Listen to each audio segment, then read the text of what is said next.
Olá! E aí, tudo bem? Prontos para mais uma aula? Isso aí, então vamos nessa! Só que antes de começar a aula, aquele pedido, né? Aquele pedido muito importante, muito especial para mim. Não está inscrito no canal? Por favor, se inscreva. Curta esse vídeo. Aperte o sininho para receber as notificações, divulgue nas redes sociais, me ajude a levantar esse canal. Posso contar com você? Muito obrigado, isso aí. E vamos falar então de quem hoje? Carlos Drummond de Andrade. Gente, um dos maiores poetas brasileiros, um dos maiores poetas do mundo, isso sim. Carlos Drummond de Andrade, ele faz parte da segunda fase modernista. A segunda fase modernista é aquela que começa em 1930 e vai até 1945. É a fase que nós chamamos de fase de amadurecimento. É uma fase que aproveita aquilo que as conquistas da primeira fase, de 22 a 30, né? Verso livre, verso branco, a presença do cotidiano, a ironia, o poema piada, o ataque a toda e qualquer forma de conservadorismo, mas também é uma geração que olha para o passado e aproveita coisas que aconteceram no passado, porque a primeira geração não aceitava isso. Imagina, é do passado, porra, não quero saber, tá? Vamos combater. E a segunda não. A segunda, ela olha para o passado e ela traz algumas coisas interessantes. Por exemplo, a Cecília Meirelles, que faz parte dessa segunda fase modernista, ela é chamada de nova neossimbolista. Vinícius de Moraes parece uma reencarnação de Camões. Graciliano Ramos, na prosa, é chamado de neorrealista machadiano. Entenderam? Mas ainda tem as características da primeira fase aqui presente. Vamos ver Drummond, olha lá, Carlos Drummond de Andrade, ele nasceu no dia 31/10/1902, na cidade de Itabira, Minas Gerais, é mineirinho, né? E faleceu em 17 de agosto de 1987. Nasceu em Minas Gerais, como eu falei, numa cidade cuja memória viria a permear parte de sua obra, Itabira. Muitos poemas dele falam a respeito de Itabira. Itabira é uma região produtora de ferro, então ele diz que ele era forte, que ele era de ferro porque ele era de Itabira. Seus antepassados, tanto do lado materno como paterno, pertencem a famílias já há muito tempo estabelecidas no Brasil, ou seja, famílias tradicionais. Posteriormente foi estudar em Belo Horizonte, no Colégio Arnaldo, em Nova Friburgo, com jesuítas no Colégio Anchieta. Um ano depois, é expulso por insubordinação mental após um incidente com um professor de português, olha que coisa. E volta para Belo Horizonte. Formado em farmácia pela Universidade Federal de Minas Gerais, com Emílio Moura e outros companheiros, fundou a revista para divulgar o modernismo no Brasil. Em 1925, ele casou-se com Dolores Dutra de Moraes, com quem teve 2 filhos. Carlos Flávio, que viveu apenas meia hora, e a quem é dedicado o poema O que Viveu Meia Hora. Então ele fez esse poema em homenagem ao filho. Presente esse poema no livro Poesias Completas. E Maria Julieta Drummond de Andrade, a filha, a grande parceira. Durante a maior parte da vida, Drummond foi funcionário público, embora tenha começado a escrever cedo e prosseguido até seu falecimento, que se deu em 1987 no Rio de Janeiro. Então ele produziu muito tempo. E ele morreu 12 dias após a morte de sua filha, vítima de um câncer. Como eu falei, ele era muito próximo da filha. A perda dela foi um baque para ele, né? Parece que é como se ele dissesse, não, agora eu não quero mais.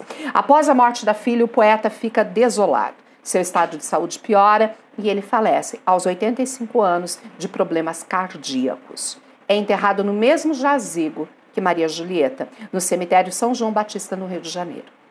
Além de poesia, produziu livros infantis, contos e crônicas. Sua morte ocorreu por infarto do miocárdio e insuficiência respiratória. Quem não se lembra dessa estátua de Drummond? O Rio de Janeiro homenageou esse grande poeta, né? No mar estava escrito uma cidade. É isso aí. Falando do mar, do encanto do Rio de Janeiro. Drummond, ele como nasceu em Itabira, né? Então tem poemas, vários poemas dele que ele faz referência. Olha esse trechinho. Alguns anos vivi em Itabira, principalmente nasci em Itabira. Por isso sou triste, orgulhoso, de ferro. 90% de ferro nas calçadas, 80% de ferro nas almas. Características da produção de Carlos Drummond de Andrade. Nós vamos ver o desajustamento do indivíduo. Ou seja, o poeta é um ser marginalizado, que vive à margem de um processo. Ele está deslocado de seu tempo. Ele não aceita a situação do seu tempo. Quando nasci, um anjo torto desses que vivem na sombra disse: vai Carlos ser gaucho na vida. Quer dizer, vai ser um zero à esquerda. E ele não foi um zero à esquerda, muito pelo contrário. Ele foi um grande poeta, um grande escritor. Mas significa você vai ficar à margem dessa situação toda. Tudo bem? Outras características dele: monotonia da vida. Eita vida besta, meu Deus. Então a vida monótona, sempre do mesmo jeito. Nostalgia do passado. Tentativa de reencontrar o próprio passado, principalmente nas referências a Itabira. Ele também vai falar sobre os obstáculos da vida. Quem não se lembra do poema No Meio do Caminho tinha uma pedra no meio do caminho. E além disso, uma preocupação sociopolítica, ou seja, uma literatura engajada, uma literatura de denúncia social. É o que a gente vê, por exemplo, no livro A Rosa do Povo, Sentimento do Mundo. Além disso, ao falar de Drummond, eu tenho que lembrar que ele faz a adoção do verso livre. O que é um verso livre? São versos que têm uma metrificação irregular, tamanhos diferentes. Aproveitamento da oralidade, do jeito simples do homem falar, isso vem para dentro da literatura. Adoção de processos típicos da prosa. Então eu vou ler alguns poemas dele e parece que eu estou contando uma historinha. Isso chama-se prosaísmo. Supressão de pontuação. Tira a vírgula, tira ponto e vírgula, porque se quer a velocidade. É a ideia futurista, né? Paródia, né, a recriação, e uma linguagem telegráfica muito enxuta, muito condensada. Poema piada, não é um poema para você morrer de rir, mas é um poema que leva ao riso, que suscita o riso, e é lógico a reflexão para levar à mudança. Incorporação de temas ligados ao cotidiano, falei isso em um primeiro momento ali. Nacionalismo, um nacionalismo crítico, uma denúncia de problemas sociais nacionais. Uso de elipse, que seria a supressão de um termo, e a justa posição de frases nominais. Então eu vou ter aqui, eu consigo ter uma ideia, toda uma história, sem verbos, apenas frases nominais, e eu vou tendo um enredo apresentado. E além disso, há características cubistas. Então eu posso dizer que ele tem características futuristas e ele tem características cubistas. E olha o cubismo que eu enxergo em poema de 7 faces. Por que 7 faces? Eu tenho 7 estrofes. Cada uma delas tem uma abordagem, como se fosse um grande mosaico. E aqui eu já cheguei a ler um pedacinho. Quando nasci, um anjo torto desses que vivem na sombra disse: vai, Carlos, ser gaucho na vida. As casas espiam os homens que correm atrás das mulheres. A tarde talvez fosse azul, não houvesse tanto dos desejos. Olha como vai pingando de uma coisa para outra. As casas espiam os homens. Aqui eu tenho uma figura de linguagem chamada prosopopeia ou personificação. O bonde passa cheio de pernas. Pernas brancas, pretas, amarelas. Para que tanta perna, meu Deus? Gente, metonímia. Não eram pernas, são pessoas, a parte no lugar do todo. E reparem, brancas, pretas, amarelas, sem sinal de pontuação. Pergunta meu coração, vou voltar um pouquinho. O bonde passa cheio de pernas, pernas brancas, pretas, amarelas. Para que tanta perna, meu Deus? Pergunta meu coração. Porém, meus olhos não perguntam nada. O homem atrás do bigode é sério, simples e forte. Quase não conversa. Tem poucos, raros amigos. O homem atrás dos óculos e do bigode. Meu Deus, por que me abandonastes? Se sabia que não era Deus, sabias que eu era fraco? Mundo, mundo, vasto mundo. Se eu me chamasse Raimundo, seria uma rima, não seria uma solução. Mundo, mundo, vasto mundo, mais vasto é o meu coração. Aqui eu tenho uma criticazinha, a preocupação de rima típica do parnasiano. Eu não devia te dizer, mas essa lua, mas esse conhaque, botam a gente comovido como o diabo. Coloquialismo.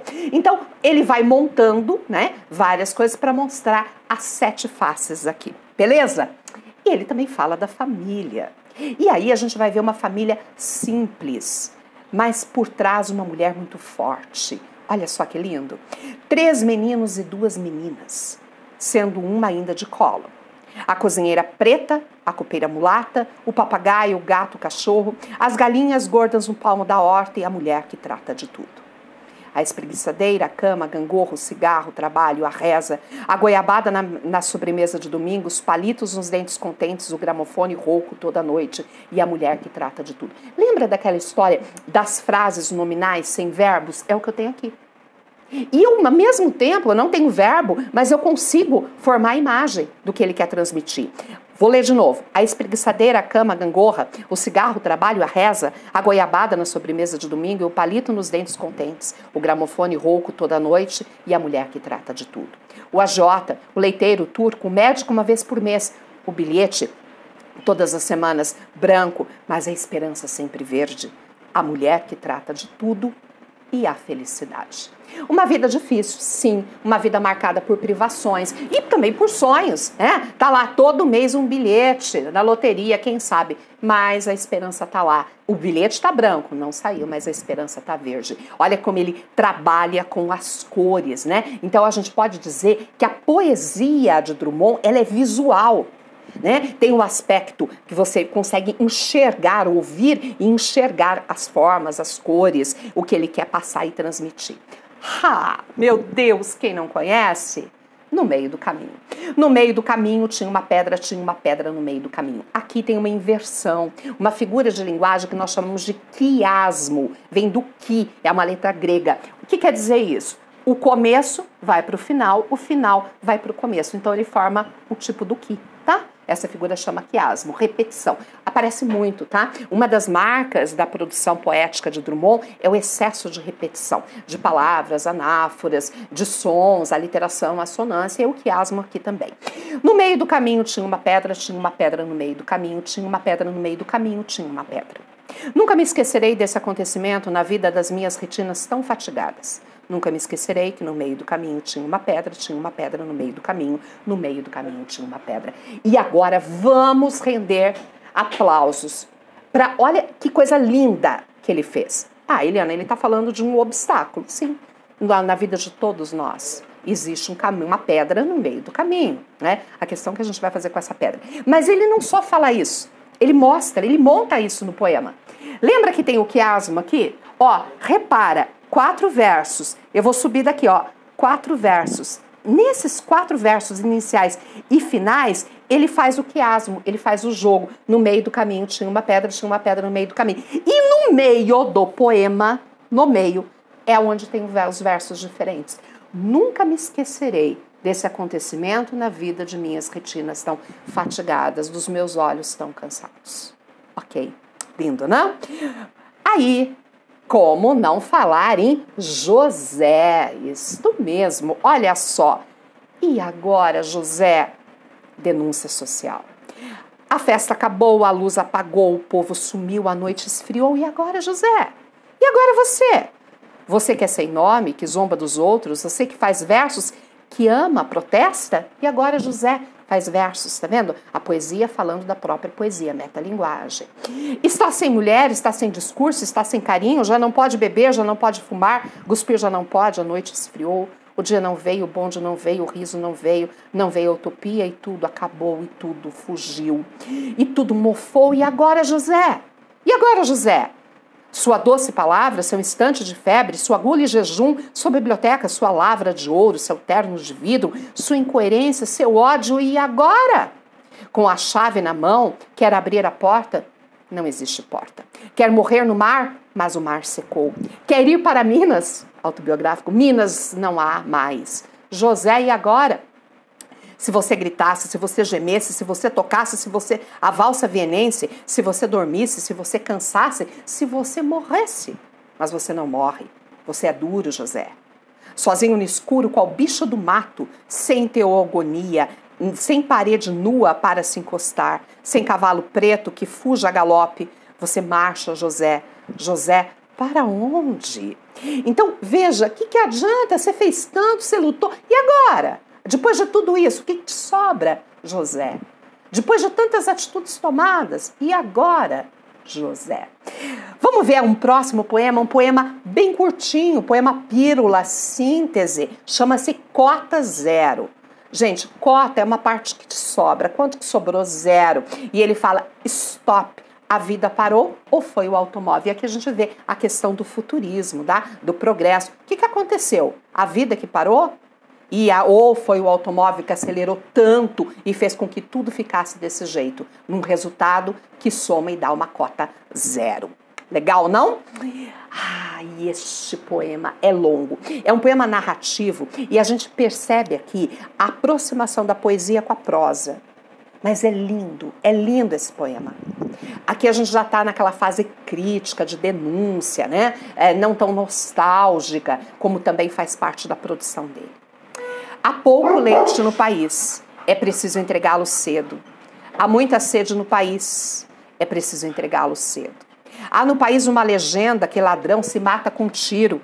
Então o moço, que é leiteiro, de madrugada, com sua lata, sai correndo e distribuindo leite bom para gente ruim.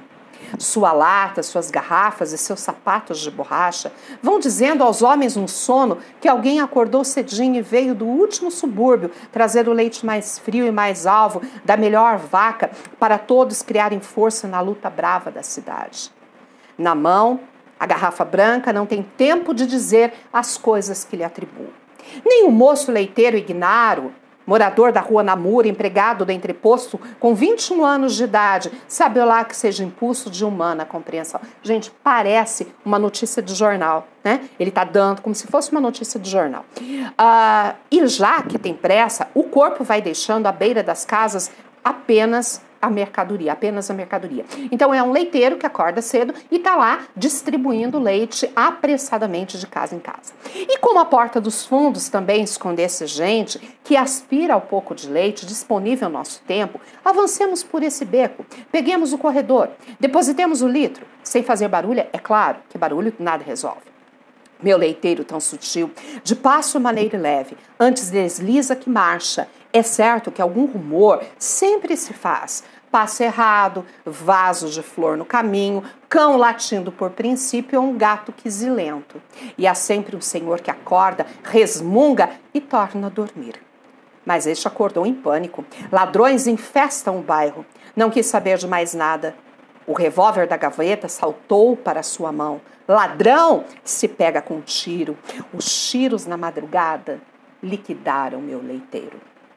Se era noivo, se era virgem, se era alegre, se era bom, não sei, é tarde para saber. Mas o homem perdeu o sono de todo e foge para a rua. Meu Deus, matei um inocente. Bala que mata gatuno também serve para furtar a vida do nosso irmão. Quem quiser que chame médico, polícia não bota a mão neste filho de meu pai. Está salva a propriedade. Está salva a propriedade. A noite geral prossegue, amanhã custa chegar. Mas o leiteiro, estatelado ao relento, perdeu a pressa que tinha. Da garrafa estilhaçada, no ladrilho já sereno, escorre uma coisa espessa, que é leite, sangue, não sei. Por entre objetos confusos, mal redimidos na noite, duas cores se procuram. Suavemente se tocam, amorosamente se enlaçam, formando um terceiro tom, a que chamamos aurora. Gente, olha como ele termina. A aurora, o amanhecer, aquele tom alaranjado ali, ele criou da mistura do leite e do sangue, do trabalho e da violência, daquilo que tanto faz parte da nossa sociedade. Esse é Drummond, lindo, maravilhoso. E eu vou terminar a minha aula com uma frase dele, que olha como toca, ele era muito sábio. Olha o que ele diz: também temos saudade do que nunca existiu, e dói bastante. É isso aí. Eu fico por aqui. Peço a você que curta esse vídeo antes de ir embora. E espero vocês aqui no nosso próximo encontro.